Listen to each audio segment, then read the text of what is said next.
여러분, 목적을 향해서 사람들은 살아갑니다. 근데 그 목적만을 위해 살아갈 때는 사람 수단처럼 쓰이고 버림을 당합니다. 성공해야지, 돈 많이 벌어야지, 출세해야지. 그러나 그 순간순간 그 일이 다 이루어지면 이제는 쓰임을 다해서 버림을 당합니다. 그런데 그 목적을 도리어 수단으로 삼아서 하나님 앞에 엎드리는 자는 하나님께서 그의 일생과 그 모든 것들을 붙여주십니다. 오늘 느헤미야는 사람들이 목적으로 보는 것을 수단으로 여겼습니다. 그래서 하나님께 끝까지 쓰임받는 믿음의 사람으로, 증인으로 나아갔습니다. 아버지 하나님, 감사합니다. 내 기도를 들어 주옵소서. 나를 위한 기도도, 우리 가정을 위한 기도도, 그 누구를 위한 기도도 아니라 하나님의 언약을 붙잡고 하나님을 위하여 아버지 하나님께 금식하며 회개하며 돌이키며 말씀을 의지하여 기도합니다. 나의 기도가 주께 상달되어지며 주께서 원하시는 기도의 응답으로 열매 맺어지기를 소망합니다. 현장을 봅니다.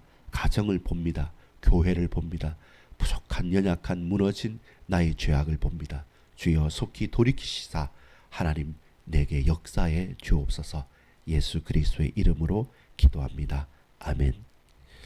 여러분 반갑습니다. 오늘은 2025년 11월 20일입니다. 오늘 우리가 함께 나눌 말씀은 느헤미야서 1장 1절로 11절까지의 말씀입니다. 느헤미야의 기도가 나오죠. 또 느헤미야의 기도가 시작되어지는 원인이 나옵니다. 그리고 그 기도에 멋지게 응답하시는 우리 하나님의 은혜가 임합니다. 자, 크게 두 가지를 보겠는데요. 첫 번째는 뭐냐면 사람의 소리가 나의 기도로 변할 때입니다. 누가 소식을 전합니다. 느헤미야에게 소식을 전합니다. 누구입니까? 포로로 끌려갔다가 다시 그 포로된 현장, 지금 이 현장에서 예루살렘으로 귀환했던 자가 돌아왔습니다. 돌아왔는데 하나니가 돌아와서 말합니다. 지금 예루살렘의 성전, 성벽 재건이 멈췄다. 그리고 허물어져 있다. 보수하지도 못했다라는 비참한 소식을 전합니다. 그때 느헤미야가 하나님 앞에 엎드리는 장면입니다. 여러분, 사람들이 성공했다 하면 부러워합니다. 사람들이 힘들다고 한다면 위로하기도 합니다. 사람들의 소리는 많은 것들을 말합니다. 그리고 우리는 배려하면서 대응하면서 이런저런 말을 맞장구 치기도 하겠죠. 근데 느헤미야는 뭐 했냐면 그 많은 사람들의 소리, 나의 민족 동료들, 그리고 그 수산궁이라고 하는 페르시아 왕의 겨울 별장에 있는 사람으로서 그가 유력자로서 할 수 있는 수많은 말들이 있었겠죠. 근데 여러분, 중요한 것은 뭐냐면 사람들의 소리가 또 다른 사람의 소리로 말과 말이 이어지고 말과 말을 전달하는 소문이 아닙니다. 사람들의 말은 소문입니다. 내가 하는 말조차 하나의 소문입니다. 그러나 여러분, 하나님의 말씀이 내 가슴에 담겨지면 그 말로 끝나는 것이 아닙니다. 기도가 되어지고 응답이 되어지고 말씀의 성취가 되어집니다. 사람의 소문은 흩어지고 사라지고 무너지지만 하나님의 말씀은, 언약은 반드시 기도로 말미암아 열매 맺어지는 것입니다. 그것이 첫 번째입니다. 수많은 사람들의 말을 소문으로 그치지 않고 그 말을 가슴에 담아서 하나님의 말씀을 기억할 수 있고 하나님의 말씀을 기억하여서 기도할 수 있는 자, 그 사람은 여호와께 위로를 받은 사람입니다. 하나님의 위로가 여러분 현장에 있기를 소망합니다. 느헤미야라는 이름의 뜻이 바로 여호와께서 위로하신다라는 말씀입니다. 하나님의 위로를 받은 자, 그로 말미암아 그가 세상의 많은 문제와 사건과 고통의 소리를 듣고 또 다르게 이스라엘 백성들과 수많은 언약의 백성들을 위로하는 자로 서게 되는 이야기가 바로 느헤미야서입니다. 우리는 누군가의 위로가 됩니까? 말로 위로해서 위로가 된 적이 있습니까? 말과 말은 소문을 낳습니다. 오해도 되고 또한 그것이 좋은 것만은 되지도 않습니다. 언제나 바뀔 수 있습니다. 그러나 그 소문을 듣고 하나님의 말씀을 기억하여 하나님께 기도하는 자는 그 기도가 수많은 사람들에게, 연약한 사람들에게, 나에게, 너에게, 우리에게 하나님의 위로가 되는 것입니다.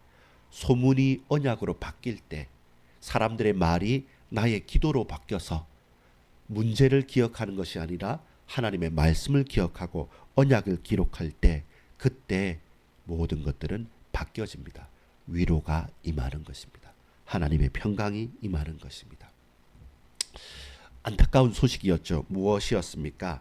3절에 보면 거기에서 큰 환난을 당하고 능력을 받으며 예루살렘 성은 허물어지고 성문들은 불탔다 하는지다. 이 소식을 들었고 이 소문이 들려졌습니다. 그래서 먼저 반응하는 것은 무엇이었습니까? 4절에 내가 이 말을 듣고 앉아서 울고 수일 동안 슬퍼했다는 것입니다. 그 말이 소문으로 내게 다가왔어요. 아픕니다. 근데 그 말이 이제는 바뀌어져요.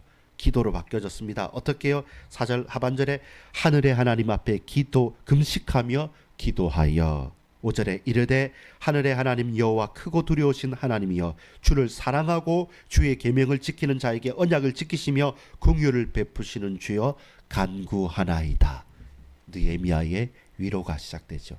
그 이름 그대로 하나님께 위로를 받은 자, 이제 이 예루살렘과 그 귀한 자들과 그 현장을 향한 간절한 기도, 금식하면서 회개하면서 하나님의 말씀을 기억하면서 기도합니다. 그 기도가 놀라운 것은 그 멀리 떨어져 있는 그 간격이 가장 가까워질 만큼 모든 것을 넘어서는 믿음의 기도였다는 것입니다. 주는 귀를 기울이시며 눈을 여시사 종의 기도를 들으시옵소서. 이 분명하고 담대한 기도가 가능한 것은 내가 없는 것을 해달라, 뭔가 어려운 것을 문제를 해결해 달라, 병을 낫게 해달라, 혹은 내 돈을 벌게 해달라, 나는 저 사람보다 비교해서 부족하니까 뭘 달라는 기도가 아니었고, 집중적으로 한 것은 뭐냐면 하나님을 바라본다는 겁니다. 주여 들어주소서, 주여 보소서, 주여 아시지 않습니까? 하나님을 일깨우는 것입니다. 하나님 살아계시지 않습니까? 하나님 역사해 주십시오. 왜 이 현장을 보지 않습니까? 내 부르짖음을 들으십니까? 라고 하는 하나님께 대하여 청하는 겁니다. 그러면서 하나님께 청하면서 자신을 고백합니다. 나는 죄악되어 있고 우리 아버지와 내가 이 민족이 하나님께로부터 범죄하였다는 하나님을 청하고 자신에 대해서 솔직히 내려놓고 엎드립니다. 그러면서 그 다음에 이제 내가 하고 싶은 것을 말하는 게 아닙니다. 다시금 하나님 부르고 나는 부족합니다. 나는 죄악됩니다. 엎드리고 다시 청하는 것은 뭐냐면 당신의 약속하신 말씀대로 하나님을 사랑하고 그 율법을 지키고 하나님께 돌아오고, 저 멀리 무너져서 포로로 끌려갔다 할지라도 하나님의 말씀에 그 먼 곳에서, 그 찾을 수 없는 곳에서라도 주님을 붙잡고 주께 간구할 때 다시금 어디에서든지 돌이키사 복 주시는 하나님, 그렇게 약속하신 하나님을 의지하여서 당신의 약속을 믿고 그 약속대로 이루어 주옵소서. 단 하나라도 인간적인 감정이 들어가서 나의 욕심과 욕구가 들어간 것이 아니라 철저하게 하나님, 나는 이렇습니다. 보시옵소서, 들으시옵소서. 그리고 어떻게 해주십시오라고 할 때 사실 이게 없습니다. 이것만 있으면 좋겠습니다. 저걸 해주십시오라고 말하지 않고 당신이 약속하신 말씀이 있지 않습니까? 이 성경에 있지 않습니까? 우리에게 언약하셨지 않습니까? 그 언약대로 하나님의 일을 하나님께서 해 주시옵소서. 그것이 기도였습니다. 그리고 두 번째 내용은 무엇이었습니까? 마지막 절을 한번 읽어볼까요? 11절입니다. 주여 구하오니 귀를 기울이사 종의 기도와 주의 이름을 경외하기를 기뻐하는 종들의 기도를 들으시고 오늘 종이 형통하여 이 사람들 앞에서 은혜 입게 하옵소서 하였더니, 하나님, 오늘 우리가 직장에 갑니다. 이 새벽에 엎드렸지만 곧 내가 힘쓰는 일도 해야 되고 노동도 해야 되고 공부도 해야 되고, 아니면 할 일이 없어서 어떻게 살아갈까 걱정하면서 웅크리고 있습니다. 너무 답답합니다. 그런 내 삶의 현장입니다. 그 가운데 사람도 만납니다. 그 가운데 이런저런 일들도 합니다. 그런데 하나님, 오늘 종이 내가 하나님의 위로를 잊게 하옵소서. 하나님, 종이 형통하여 이 사람들, 이 현장 앞에서 하나님의 은혜를 잊게 하옵소서. 그 사람의 은혜, 그 사람의 그 현장에 영향을 받는 것이 아니라 그 많은 소문들과 사람들의 말들 속에서 다 내려놓고 하나님의 은혜를 입어서 그들에게 임하게 하옵소서. 오늘 종이 형통하여 이 사람 앞에서 은혜를 입게 하옵소서. 그러하였더니 그때 내가 왕의 술관원이 되었느니라. 페르시아 왕의 최고의 왕의 술관원, 가장 가까이 있는 사람, 누가 어떻게 휘두를 수 없는 최고의 권력에 올라간 것입니다. 여러분, 두 번째 기억하고 결론을 붙잡습니다. 누군가에게는 간절히 원하는, 누군가에게는 간절한 목적되는 삶이, 그러나 나에게는 주를 위하여 기꺼이 버릴 수 있는 삶이 되어야 됩니다. 오늘 새벽에 준비하면서 한 문장이 이 문장이었습니다. 어떤 사람, 누군가에게는 간절하게 목적이 되는 삶입니다. 술관원이. 그러나 나에게는, 느헤미야에게는 그것이 주를 위해 기꺼이 버릴 수 있는, 드릴 수 있는 삶입니다. 문제는 뭡니까? 이 술관원은 목적이 아닙니다. 내게는 도구입니다.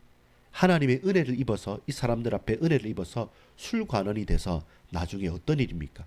내가 귀환할 수 있는 바탕이 되어지는 것이죠.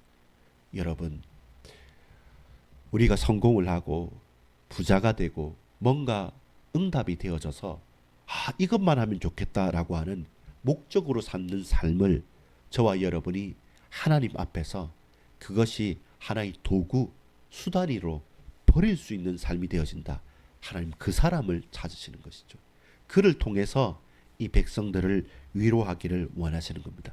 1500km나 저 멀리 떨어져 있는 그 성벽과 성전이 허물어져 있고 중단되어져 있는 그 공사를 그 속에 있는 예루살렘에 있는 사람들이 아니라 저 끝에 있는 그 사람을 다시금 뽑아서 그를 보내시는 이유가 뭡니까?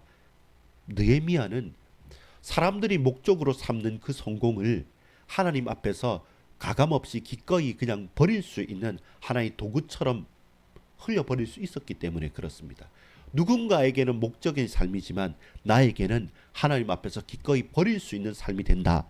하나님 그 한 사람을 찾으시는 것입니다. 여러분은 그 한 사람입니까? 아니면 반대로 누가 원하고 바라는 그 목적의 삶, 나도 술관원 됐으면, 나도 성공했으면, 나도 돈 많이 벌었으면, 나도 뭔가 했으면 하고 그것만 목적으로 삽니까?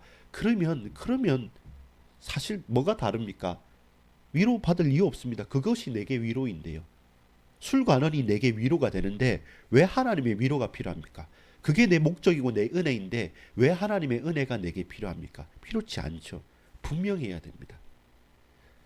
사람의 말들이 소문으로 그쳐서 내 입에 또 다른 소문으로 펼쳐지는 것이 아니라 그 많은 말들과 소문들이 내게는 기도로 바뀌어져서 내 욕망을 위해서 기도하는 자가 아니라 하나님의 언약을 기억하여 하나님께 간구하고 엎드리는 기도의 사람, 그 위로의 사람을 하나님 찾으시고 그 위로의 사람이었던 느헤미야는 누군가에게 목적이 되는 술관원이란 그 삶을 나에게는 과감하게 하나님을 위해서, 주를 위해서 기꺼이 버릴 수도 있는 그런 하나의 도구의 삶이 된다.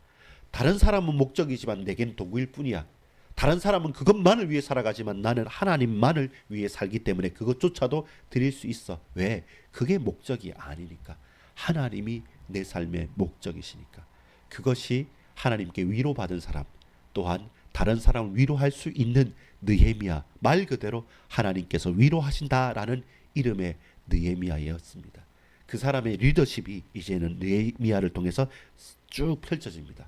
여러분, 오늘 하루 수많은 말들 속에서 그치지 않고 그 말들 속에서, 소문 속에서 언약을 기억하여 기도로 바꾸는 사람 되길 원합니다. 동시에 여러분, 누군가는 목적을 향해 가죠.